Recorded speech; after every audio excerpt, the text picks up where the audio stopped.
pourquoi nous qui sommes chrétiens, souvent notre vie est assez compliquée, difficile. Nous faisons face à énormément de difficultés, d'oppositions, de combats, d'adversités, alors que lui ou elle, qui fait preuve de malice, vice, méchanceté, qui utilise toutes sortes de stratégies malsaines et mauvaises pour arriver à ses fins, tout lui réussit, tout fonctionne dans sa vie, mariage, enfants, argent, tout va bien.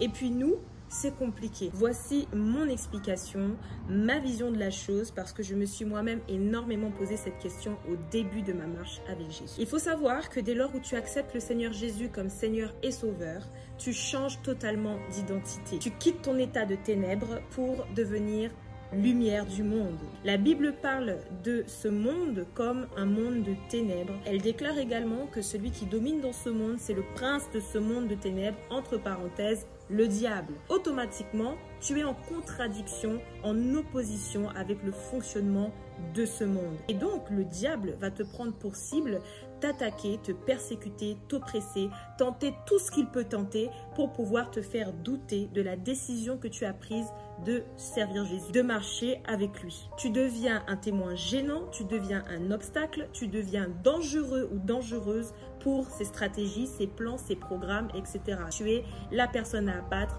la personne à éteindre, la personne à détruire à tout prix. Attention, je ne dis pas qu'être chrétien, c'est mener une vie de souffrance, de lamentation, de pauvreté, une vie méprisable. Faux, faux, faux. Ça, c'est ce que le diable veut te mettre dans le crâne et c'est ce qu'il veut te faire avoir comme conclusion au vu de toutes les circonstances et de toutes les difficultés que tu peux avoir à vivre à cause justement de cette position que tu as désormais en Jésus.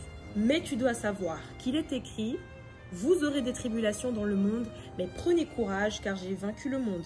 Il est également écrit: nous sommes plus que vainqueurs par celui qui nous a aimés. Ça signifie que toi qui es dans ces difficultés, tu ne combats pas pour éventuellement ou potentiellement obtenir la victoire dans ta difficulté, tu combats dans la victoire. Tu l'as déjà, c'est un acquis. Toutes ces difficultés que tu traverses, Dieu le permet. Pourquoi? Parce qu'il sait qu'au travers de chacune de ces épreuves, il y a quelque chose en toi qui va être travaillé. Chacune de tes épreuves, chacun de tes obstacles, chacun de tes combats ont pour vocation de travailler en toi quelque chose qui va te rendre solide, fort, forte, inébranlable. Alors que le diable s'acharne à tenter de te déstabiliser, il ne se rend pas compte qu'il est utile même et qu'il te rend service.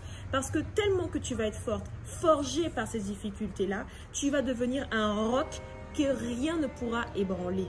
Le diable est un peu bête finalement puisqu'il travaille pour nous sans même s'en rendre compte. Oui, c'est difficile, mais sache que c'est pour ton bien et te permettre de devenir la meilleure des versions possibles de toi. Deuxième explication que je peux te donner, je ne sais pas si tu sais comment ça fonctionne, la production du foie gras de très bonne qualité. L'éleveur prend très soin de ses oies.